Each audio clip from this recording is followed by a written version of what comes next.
3:30 po ng umaga. Mama Elsa ug sa akong asawa ay manimba mi Senyor Santo Niño. Pasalamat sa mga grasya nga nadama. Ma, happy birthday ma. Birthday niya. Birthday karon sa akong mother-in-law, si Mama Elsa. Ay matagid siya sa iyo. Pag abot yun na mo, igot na siya nagsugod ng Holy Mass.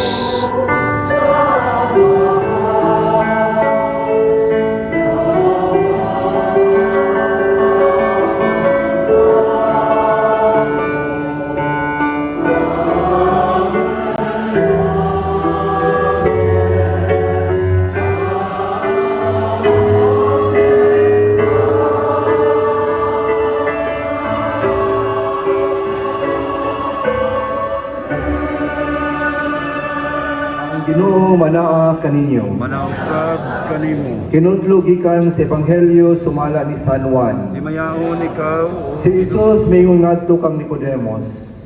Wala pa'y nakasala sa langit gawas ni adtong nanao gikan sa langit ang anak sa tao. Ingon nga giisan ni Moises dito sa kamingawan ang bitin nga tumbaga nga gibutang og tukon, ang anak sa tao kinahanglan nga iisa usab aron ang tanan nga mutuo kaniya makabaton og kinabuhing walay katapusan. Kay gihigugma pag-ayo sa Dios ang kalibutan ug tungod niini gihatag niya ang iyang bugtong anak aron ang tanan nga mutuo kaniya dili mamatay kun dili makabaton hinuon sa kinabuhing dayon. Kay wala ipadala sa Dios ang iyang anak nganhi sa kalibutan aron pagsilot kung dili aron pagluwas. Ebanghelyo sa Ginoo. daigon ikaw, Kristo. Usa ako sa mga members sa Special Ministers of the Holy Communion dinhi sa Basilica. Usa sa mga kalihukan sa maong kasaulogan ini piyesta sa ni Santo Niño mao ang reenactment no puli-puli ni siya. I don't know kung pagpagihapon ang karon na reenactment sa first baptism with Queen Juana. Kanya na po reenactment alternately sa next year na po reenactment sa first Christian marriage in the Philippines. That was between Don Andres de Calapata and Princesa Isabel.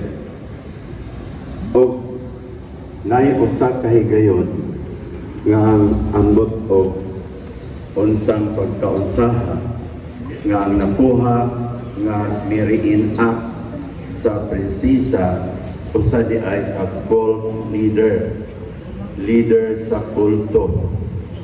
No, so dugay rin na itabo pero ako lang i-share kay dako manghugay ng impact sa atong debosyon kang Santo Niño. Kaya naka-actog yun ko sa maong kalihukan. I will not mention the name, pero I'm sure ang mga ninyo nakaila. Ug samtang ang imahe ni Santo Niño, isakay o karusa, itulod sa mga taong kusgan, ang during the procession, ang prinsesa, Viva Pit Señor! Mutubag po ang ilang grupo. Viva blank. Kamu na rin sumpaya, fill in the blanks. Ha? Kunya, siya ang nagmugna anang green ng Santo Niño. Unang ningon kung dakong impact sa atong mga Cebuano. Kay daghan kayo misunod anang green ng Santo Niño. Butang nila silang ilahan, kay kuno swerte. Ni kailap ni dili lang diri sa Cebu.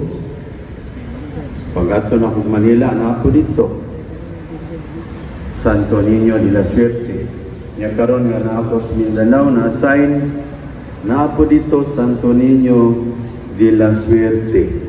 Kanya siguro atong time pabantay sila nga ang green nga Santo Niño dili blisingan sa mga pari ilang giilisan og maroon nga color nga dili na siya kanang external nga damit sa Santo Niño kasi murag built-in pa.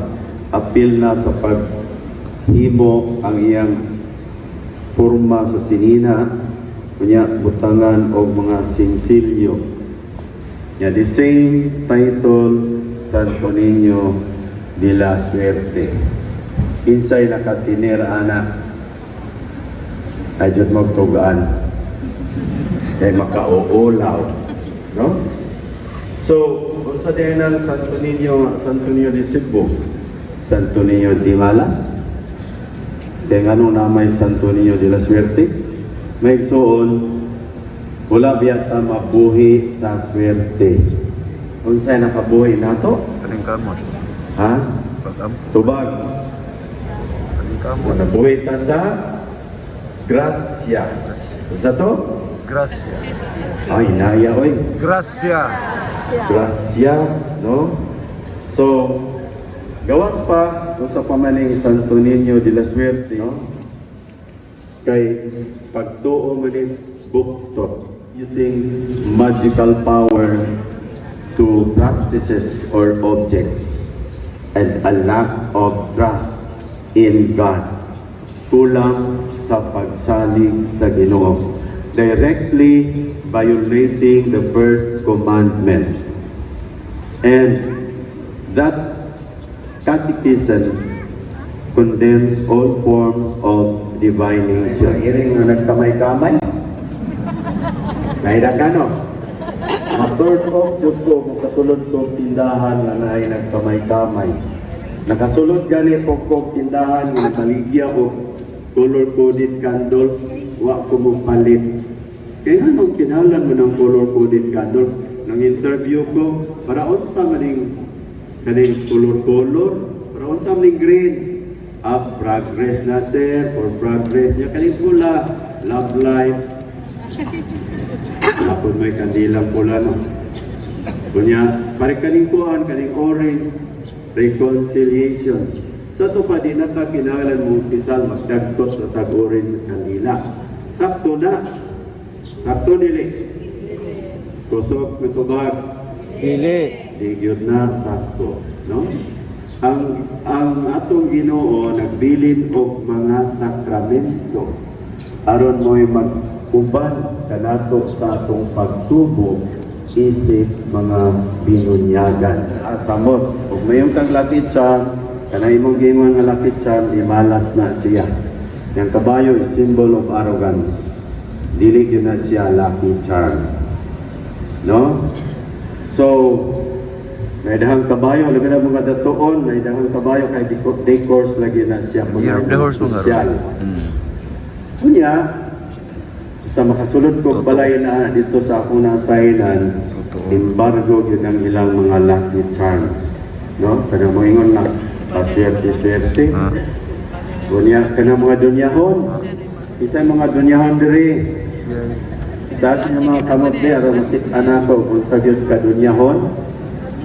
Suot sila o mga piyaw nga matot pa na sa Facebook maghatag ko ng swerte, no? O niya, pakita lagi yung kaloy sa Diyos tungod sa akong niyaw-yaw daghan na biya ko nag-surrender. Nagod ko na-encounter nga dili matot madotlag tigbason. Siya ko na-ingon, di ko na siya madotlag tigbason. O niya, karang ako sigit ko istorya. Dugay kayo kung pundo silang balay ng istorya. Hangtod nang naggawas tanan niyang lana, anting-anting uban pa. Akong nadala tong agsako.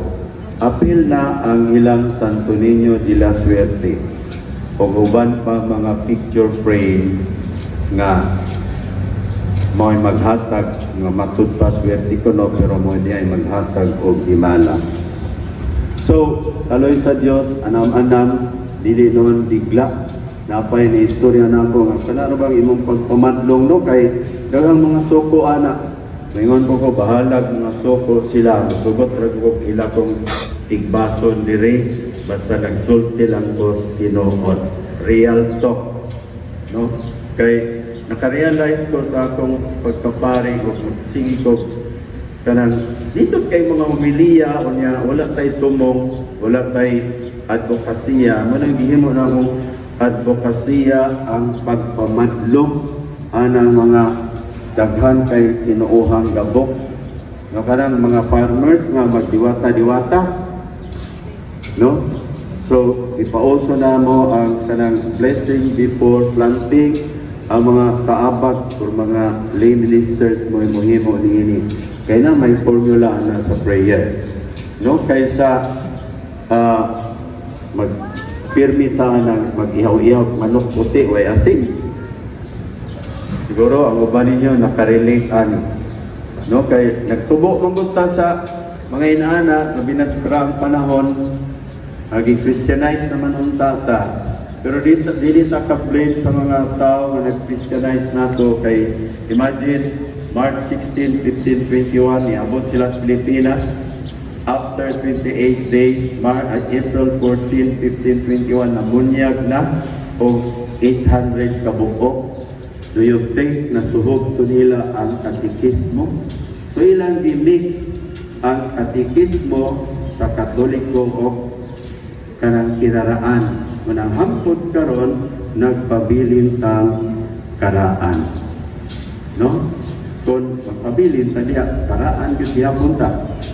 So, muna may suon, ang ebanghelyo karon nagingon kay gigutong anak aron ang tanan nga motuo kaniya dili mawala kundi makabaton sa kinabuhi dayon. Kining manghugma mao'y sentro sa atong pagtuo o sa tema sa atong panaghiusap. Yang nga naman nga naman kay lain tuhan. Niingon ang Ginoo, my grace is enough. No? Ang akong grasya paigo na gyud. Ang pagpakatao, ang pagkatao ni Jesus isip usa ka bata, ang Santo Niño nagtudlo kanato sa pagpaubos o pagsalig sa Dios. Wala na gyud lain, no?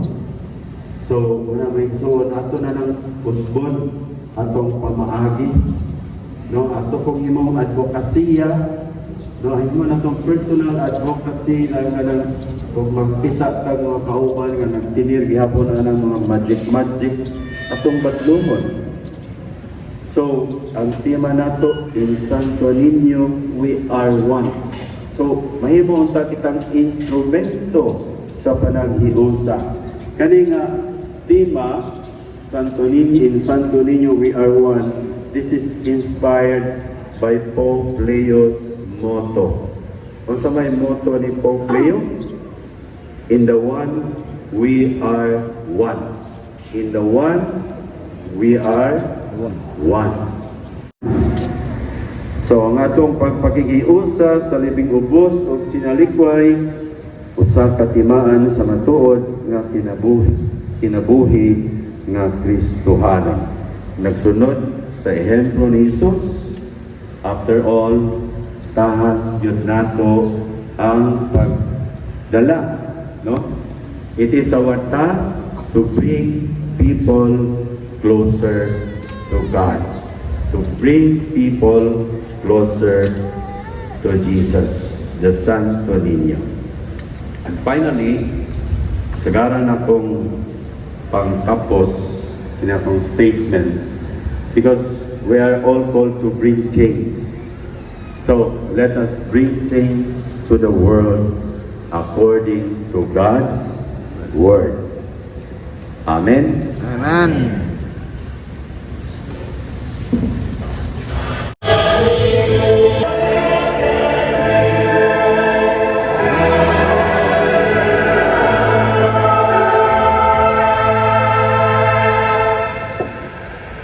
Ibayaw ang inyong mga kasing-kasing.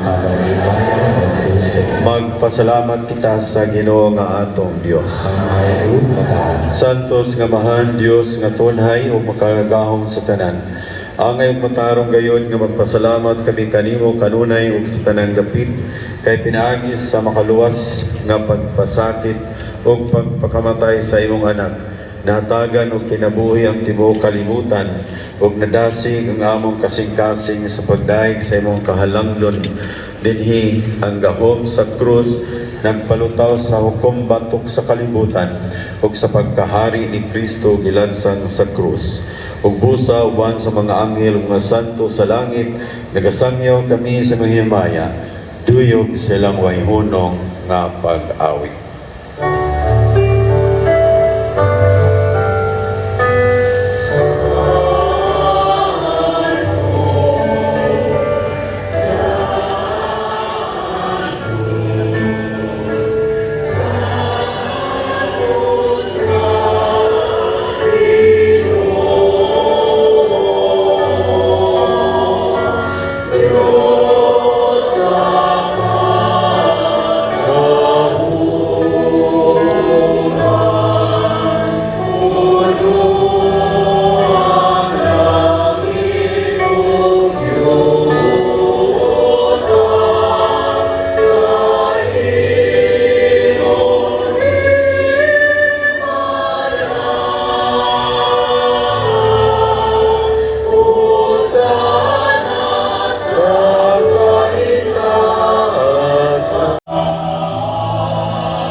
Kaya ikaw, Ginoo, ang tuburan sa tanang kasantos.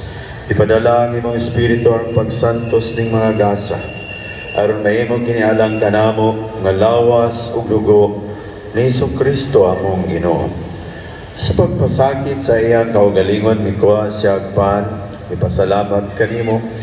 Mipikas ug mihatag niini ngadto sa iyang mga tinun-an ug miingon. Dawata kini ninyo nga tanan ug kana. Kay kini mao ang akong lawas nga itugyan alang kanimo.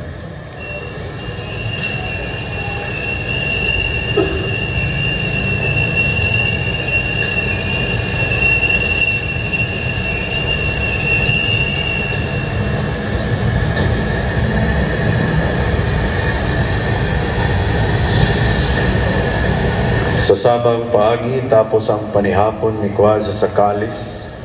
Ipasalamat kaniyong pag-usap, mihatag niini ngadto sa mga tinun-an ug miingon. Dawata kini og Panginom ka mga tanan gikan niini. Kay kini mao ang kalis sa akong dugo sa bago ug tunhay nga kasabutan. Ang dugo nga iwala alang kaninyo ug alang sa tanang mga tao aron ang mga sala mapasaylo.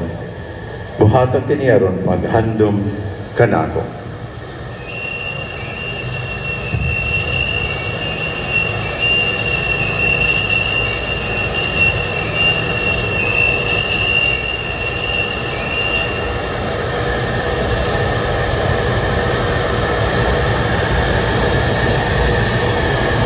Kini ang misteryo sa pagtuo.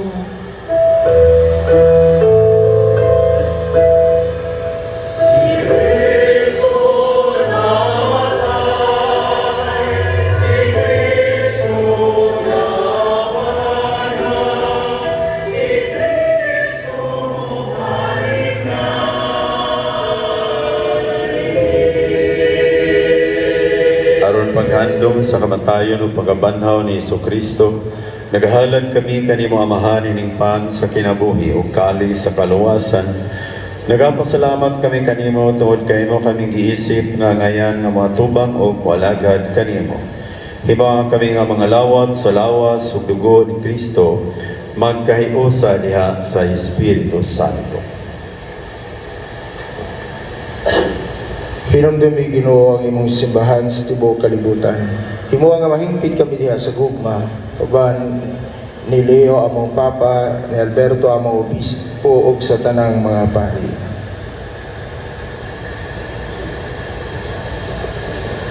Dinamdumi usab ang among mga igsoon nga nangamatay, malaumon nga mabanhaw sila, ug ang tanan nangamatay diha sa imong kaluoy. Dada silang tanan sa pagsudong sa kahayag sa imong naong. Kaluy kaming tanan. Himoa kaming angayan nga makaambit sa kinabuhing tunhay.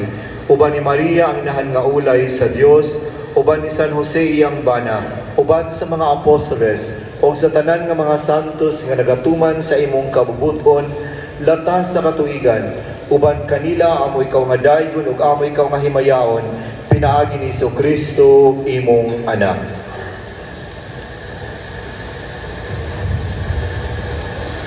Pinaagi kaniya uban kaniya diha kaniya. Gihatag na kaniya magagahom nga mahan. Diya sa kayusa sa Espiritu Santo, ang tanang dungog ug himaya hangtod sa kahangturan.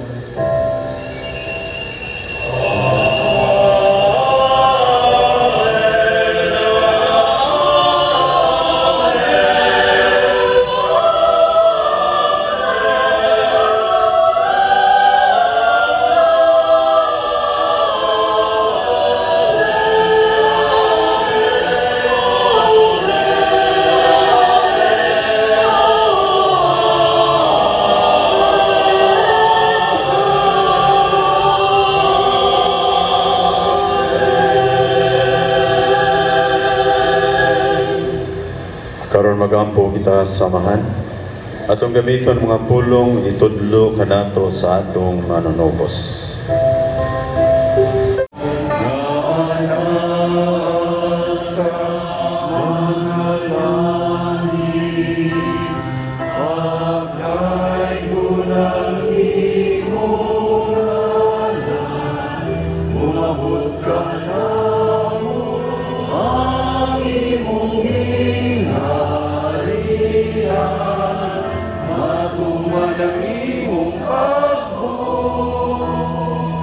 Dinhi sa yuta, mayon sa langit. Ang kalano na mo sa matag adlaw, ihatag ka na mo karong adlaw. O pasayloa kami sa among mga sala, maingon nga kami nagapasaylo sa mga nagasala kanamo. O dili mo kami itugyan sa mga kanulay. Ginuno aluwas sa kami sa dautan.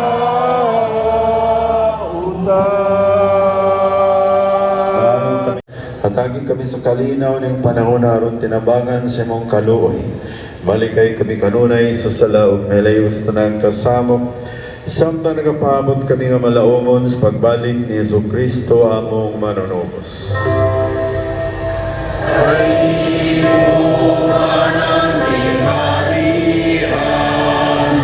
Ang gahumugan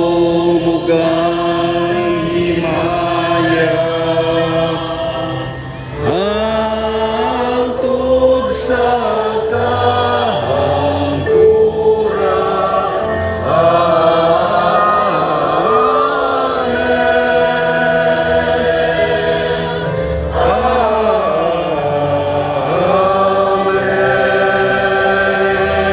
Ginoong Jesucristo, nag-ingon ka sa imong mga apostoles ang kalinaw, ibilin ko kaninyo, ang akong kalinaw, ihatag ko kaninyo. Ayaw tanawang ang mga sala, kundi ang pagsalig sa imong simbahan.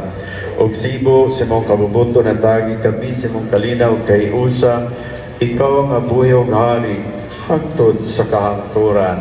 Amen. Ang kalinaw sa Ginoo sa kanunay mana kani. Manausab kanimo.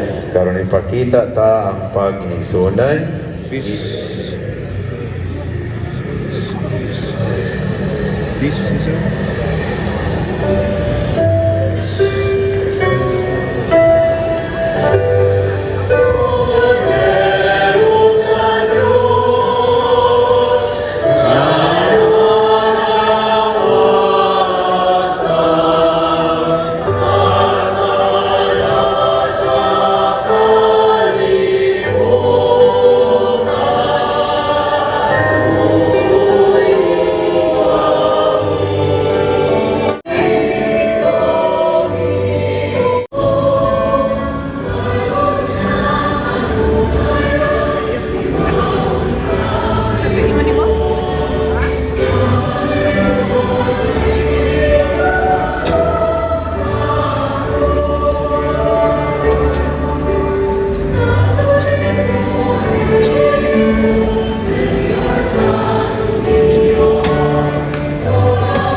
Nagasimba ako kanimo upan sa mga kapuluran sa mga arkangeles.